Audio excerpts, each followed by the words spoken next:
puedes hacer tú para que los antibióticos sigan funcionando? Sea cual sea nuestro papel en la cadena sanitaria, existen comportamientos y actitudes con los que podemos reducir y mejorar el uso de los antibióticos y con ello disminuir el riesgo de desarrollo y propagación de las bacterias resistentes. Si eres profesional sanitario en medicina humana, prescribe y dispensa antibióticos de acuerdo con las directrices en vigor.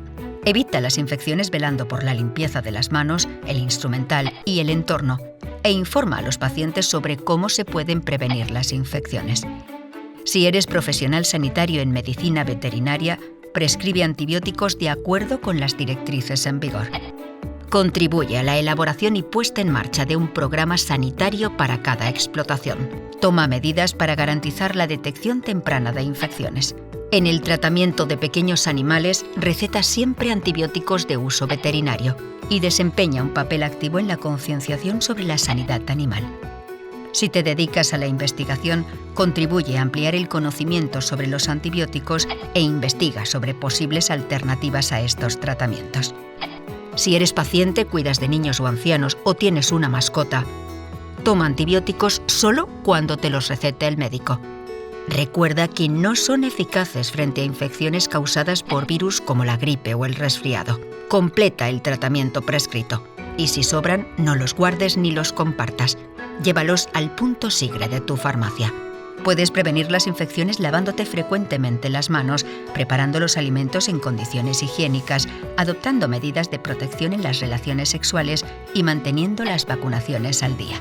Y recuerda, el veterinario de tu mascota es quien decide su tratamiento. La solución al problema de la resistencia está en tus manos. Ayúdanos a conseguir que los antibióticos sigan funcionando. Súmate al plan.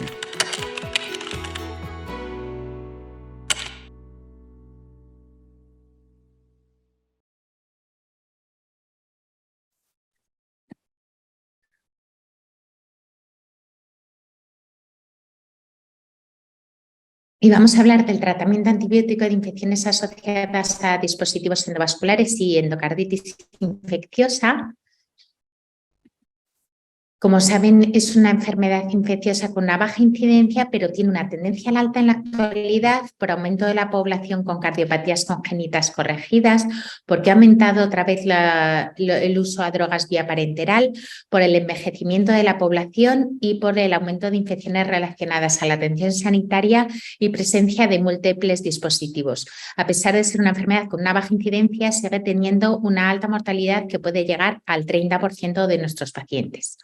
Antes, sin endocarditis, nos encontrábamos con pacientes jóvenes con antecedentes de fiebre reumática y el estreptococo oral era el microorganismo más frecuente. Posteriormente pasamos la oleada a usuarios a drogas vía parenteral y al inicio de las válvulas protésicas y ahora nos encontramos con pacientes sin endocarditis ancianos con infecciones relacionadas a la atención sanitaria con múltiples comorbilidades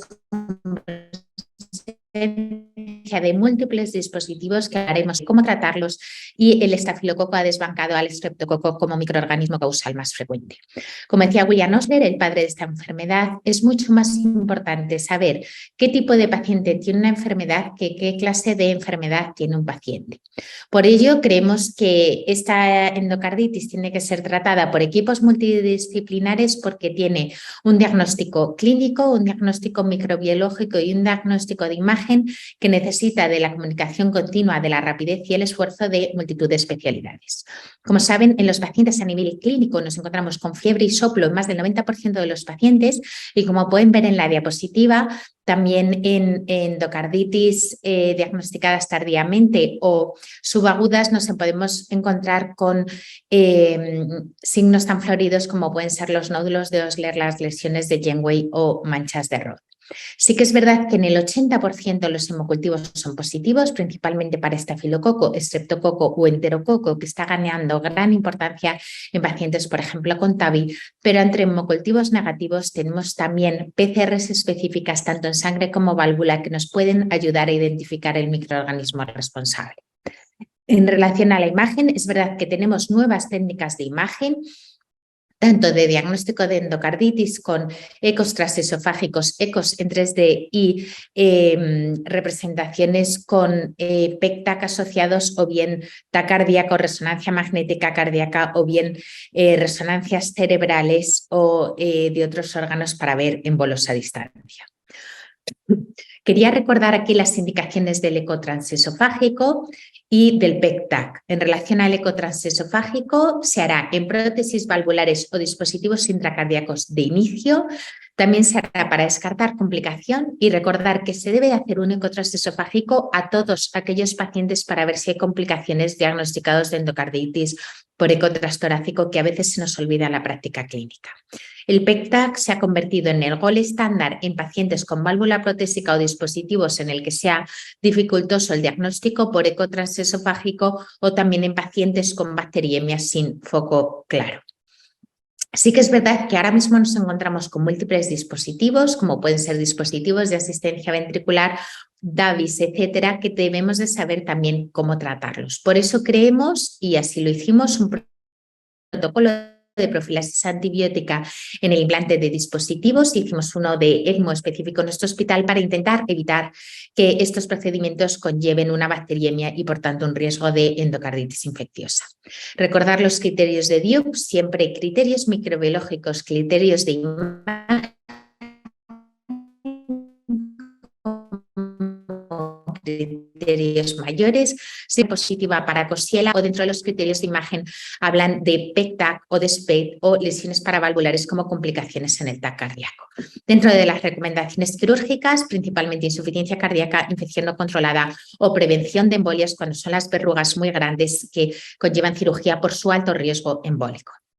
¿Cómo debemos de hacer en endocarditis infecciosa? Pues ya se describió en las guías que un enfoque multidisciplinario, como fueron los HART-TIM, demostraron que disminuía la mortalidad, y por eso las últimas guías europeas recomiendan que los endocarditis infecciosas sean tratados en hospitales donde haya equipos multidisciplinarios de endocarditis que conlleven una persona encargada de enfermedades infecciosas, un microbiólogo, un cardiólogo, un intensivista, un cardiólogo especialista de imagen y un equipo de cirugía. Tenemos distintos trípticos para dar a los pacientes en consulta para que sepan qué hay que hacer con la profilaxis. Nosotros hacemos sesiones clínicas con reuniones quincenales, además de nuestro protocolo, y estamos accesibles a través de un busca para intentar mejorar la accesibilidad a todos los especialistas que nos llaman siguiendo los criterios de sospecha de infecciones a través del PROA. Cuando documentamos bacteriemias por gérmenes más frecuentes como estafilococo, estreptococo, enterococo, nos avisan también a través de los distintos laboratorios de imagen, ya sea de ecocardio o de medicina nuclear, y activa un equipo clínico que hará el tratamiento al paciente.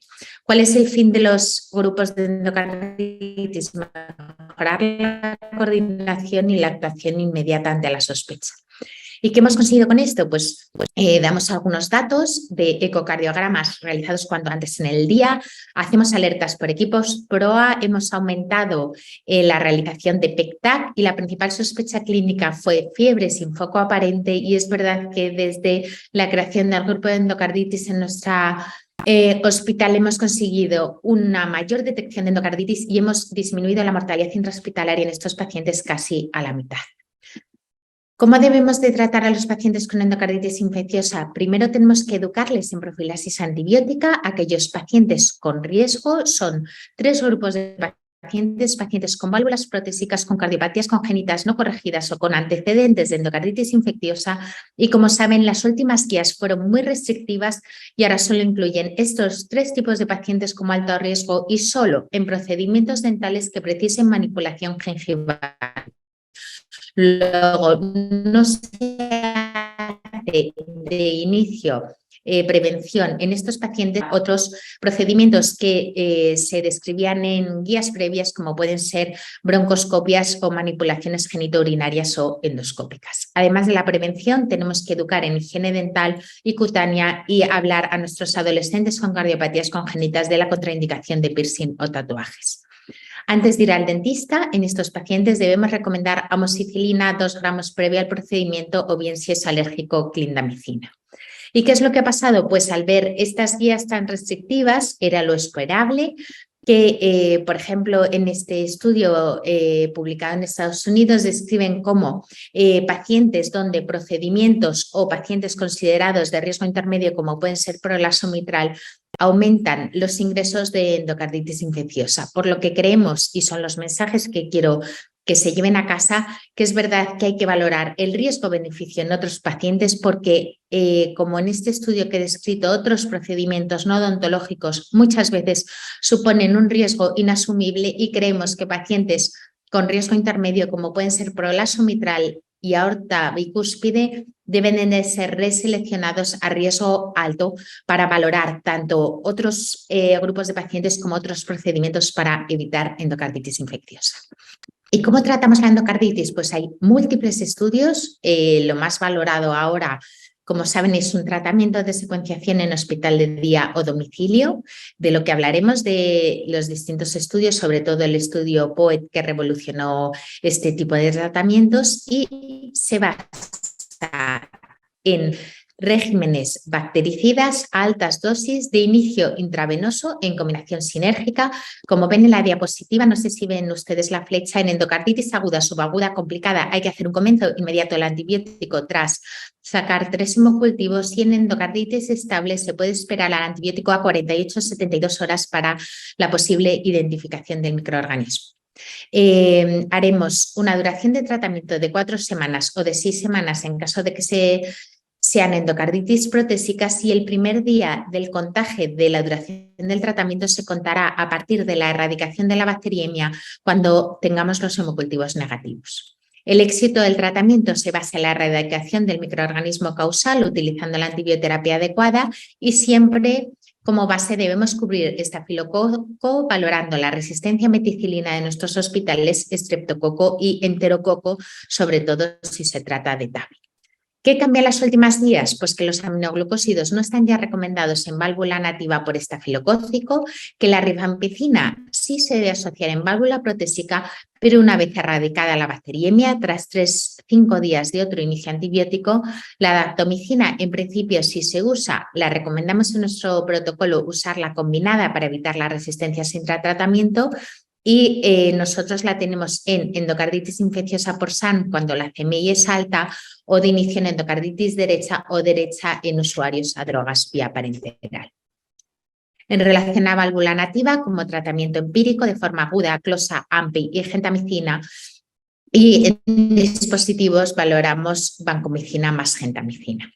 En relación a los tratamientos, sí que es verdad que quiero recalcar 3 fármacos. Uno es el tratamiento con dalbavancina. Como saben, está el estudio de Albacén y el estudio de Albuse, que usó dalbavancina en pacientes de forma off-label y son estudios retrospectivos multicéntricos que incluyen endocarditis infecciosa y bacteriemias por gram positivos, y es verdad que los motivos de usar dalbavancina es facilitar la alta y la reducción de ingreso y es un fármaco importante porque evita, ya suponen un riesgo de poder tener una infección en un paciente que ya tiene una válvula protésica o un dispositivo y además es un ahorro importante de los días de ingreso.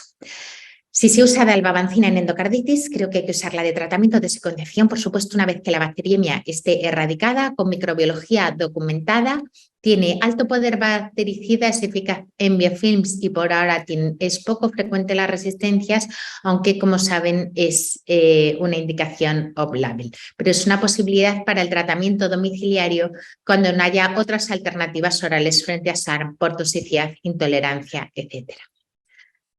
Doy 2 pinceladas sobre cefalosporinas de quinta generación, como puede ser el ceftobiprole, que se ha usado en series de casos, cubre gram positivos y gram negativos y llega, como pueden ver en este estudio, hasta el 83% de éxito clínico usado cuando otros fármacos ya han fracasado, normalmente en combinación con daptomicina.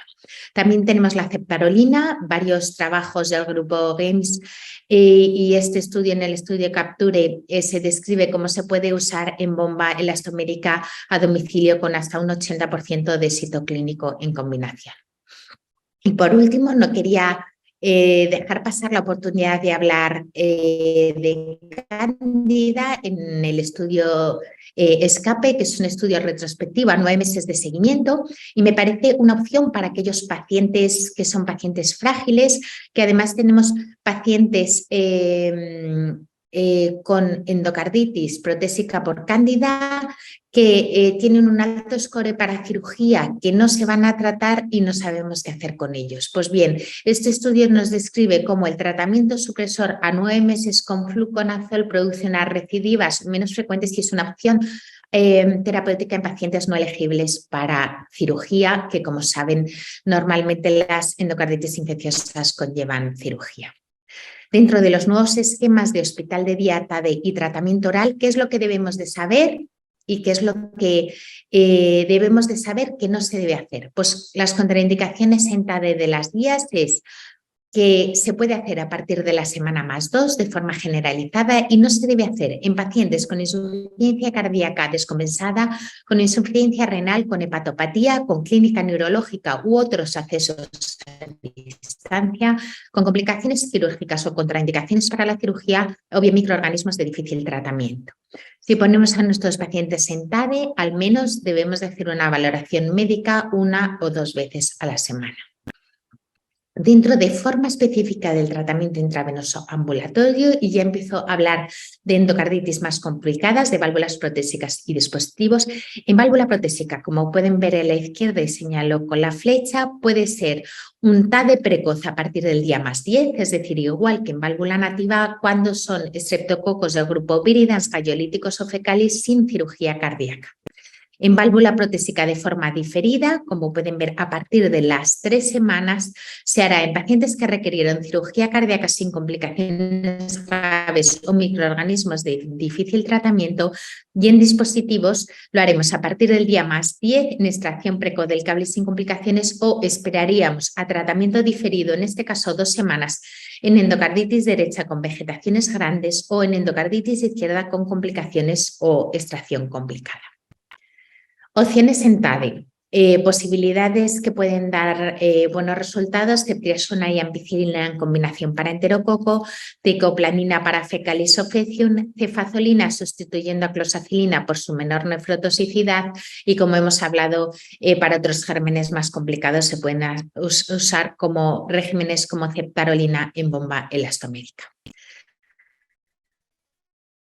Si algo revolucionó el tratamiento en el campo de endocarditis en el último tiempo fue el estudio POI, que habla de tratamientos orales. Normalmente estábamos acostumbrados a ver pacientes tratados con endocarditis de 4 a 6 semanas todos los días en el hospital y de repente sale este estudio publicado en el New England Journal con un diseño aleatorizado con endpoint de tratamientos IV versus orales de mortalidad, cirugía no programada, eventos embólicos o recaída por bacteriemia en los 6 meses por tratamiento. Es verdad que incluye 400 pacientes con endocarditis izquierda, pero desde mi punto de vista son pacientes en condiciones muy estables, preseleccionados, que excluyen pacientes con fiebre, PCR alta, presencia de accesos, cirugía cardíaca, etcétera. Van a tratamiento oral, combinación siempre de 2 fármacos, suelen usar amoxicilina, rifampicina, linezolid o moxifloxacino. Y sí que es verdad que como discusión o como crítica a este estudio, la inclusión fue solo del 20% de los pacientes preseleccionados, son pacientes jóvenes con pocas comorbilidades. Hay un predominio claro de válvula nativa sobre válvula protésica y hay predominios de microorganismos como pueden ser el estreptococo en un 46% y no hay ningún SARM, que son endocarditis, como saben ustedes, más agresivas. Otros estudios de los que estamos pendientes de valorar los resultados, como el RODEO 1 o el RODEO 2 para esta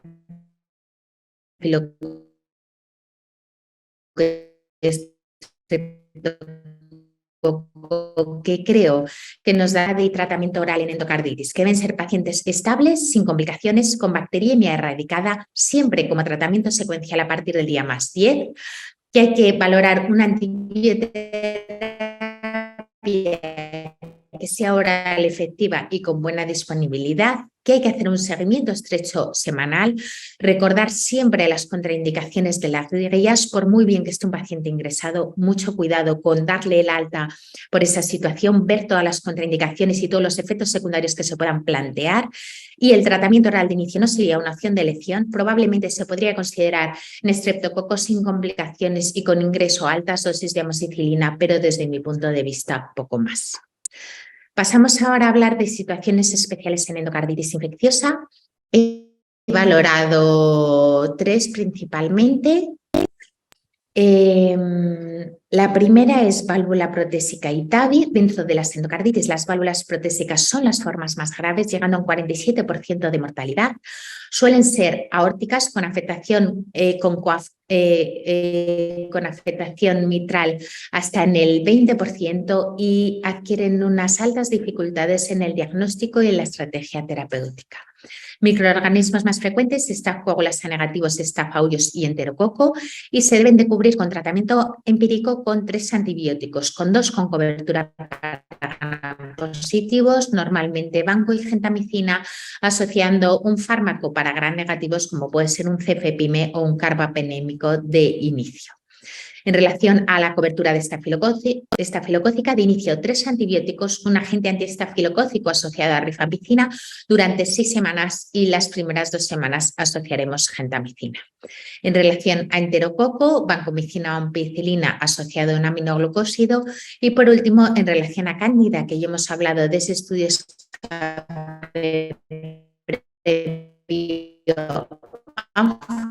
o equinocandina y normal, pacientes, como saben, está requerida la cirugía, pero si no se puede hacer, valorar un tratamiento supresor crónico con fluconazol 400 cada 24 horas, que como hemos visto es una posibilidad y disminuye las recidivas.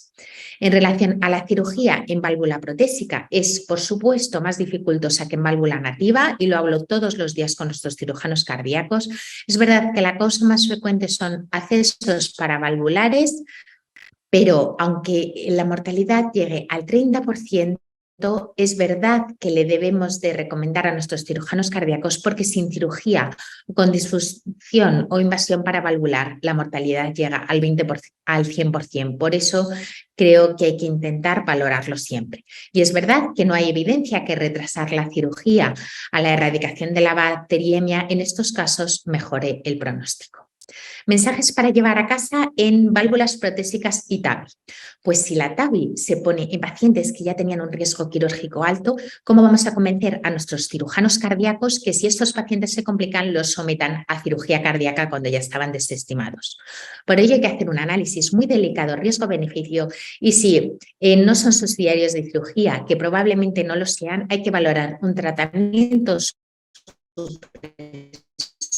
crónico, probablemente con cotrimoxazol o siguiendo los cultivos microbiológicos. Hay que hacer una adecuación sanitaria a los pacientes para intentar disminuir la incidencia de endocarditis infecciosa y debemos de valorar, saber si haciendo una profilaxis universal o un cultivo de portadores nasales de Staph aureus metiere seríamos capaces de disminuir al menos la endocarditis infecciosa en el campo de la cardiología estructural.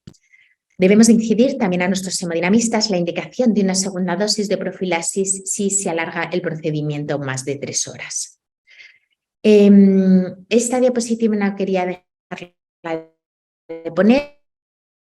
Es un estudio de campo que estamos realizando ahora mismo en el hospital. Y también estamos estudiando si los portadores de SARM tratados con pirocinat disminuye el riesgo de endocarditis infecciosa por estafilocócico en pacientes con implantación de TAVI.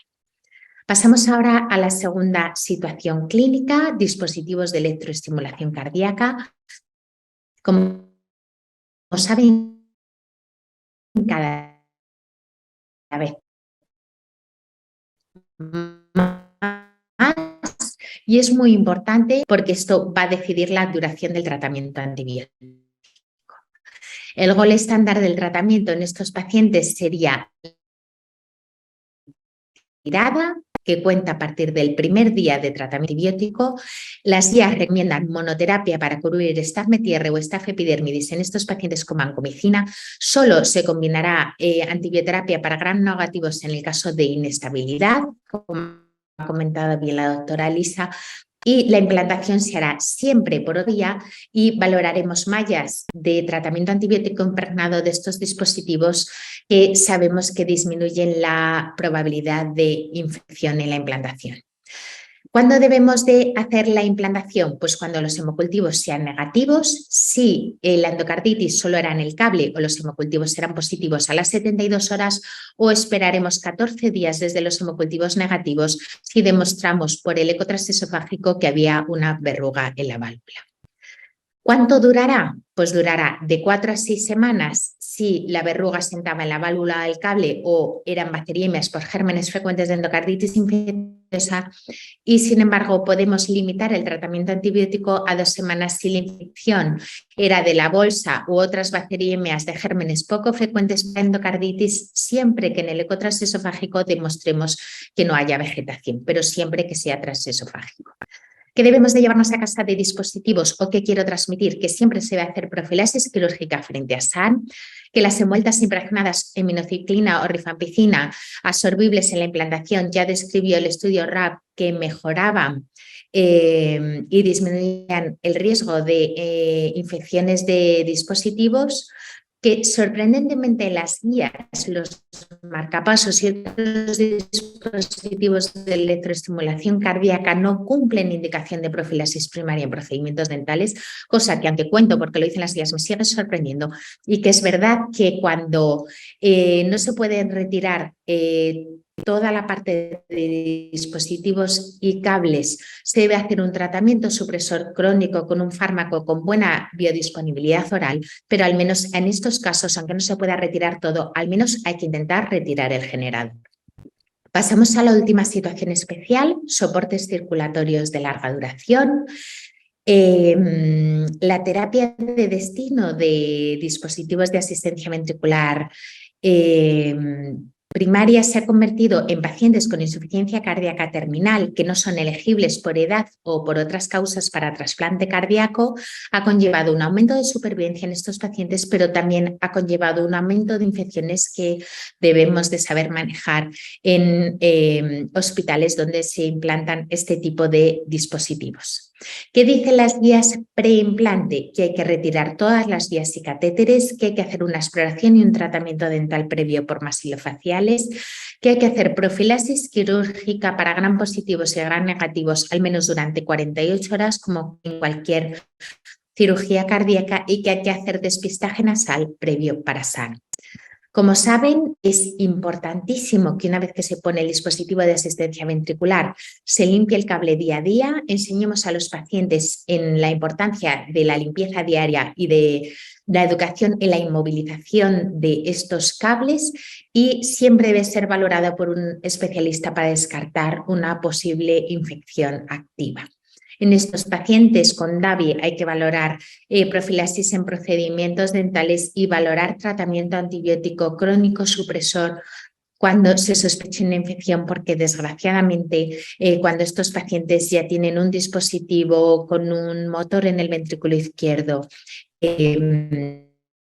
retirada es casi imposible. Comentar que la generalización del uso de dispositivos es verdad que ha abierto nuevos campos a la hora del diagnóstico, tratamiento y seguimiento de estos pacientes, que tenemos que intentar evitar el ingreso porque tienen una esperanza de vida limitada. Creo que se necesitan nuevas terapias tanto en TADE como en regímenes orales para tener una evolución en el manejo y la infección de dispositivos y en endocarditis infecciosa, sobre todo en dispositivos que por fragilidad de los pacientes no se pueda retirar. No quería aprovechar la ocasión para comentar que también participamos en investigación del grupo de endocarditis en este hospital, que estamos muy involucrados en el registro español de endocarditis infecciosa interna y como este suele ser un foro de internistas, aprovecho la oportunidad si quieren participar como investigadores y tenemos estudios tan interesantes como pueden ser estudios genéticos o microbiológicos y decir que somos ya 33 hospitales a nivel nacional.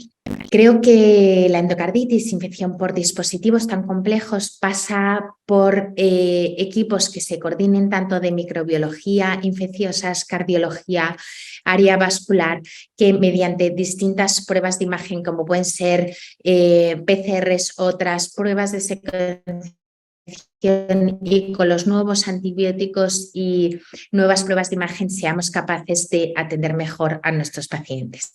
Quiero dar las gracias a mi grupo de endocarditis porque yo hoy pongo cara a esta exposición, pero sin ellos nada es posible en el día a día de estos pacientes y por supuesto dar las gracias a nuestros pacientes con endocarditis que intentamos cada día mejorar su salud. Muchas gracias. ¿Apagamos el micro ese? Sí. Bueno, muchas gracias María. Como siempre, un placer escucharte y sobre todo con esa representación gráfica de los vídeos que siempre llaman mucho la atención.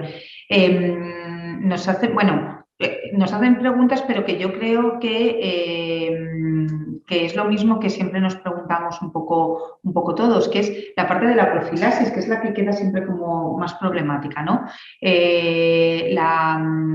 La profilaxis en endocarditis, el otro día cuando nos comentó el odontólogo también que este era un grave problema porque ponían profilaxis a todo el mundo con implantes. O sea, cuando se iban a hacer implantes se ponía profilaxis, probablemente no para cubrir endocarditis, sino simplemente porque no haya infecciones. Pero aquí nos dicen que la profilaxis para endocarditis en los procesos de manipulación de odontología se realizará solo en pacientes de alto riesgo o en todos los pacientes que se sometan a las mismas.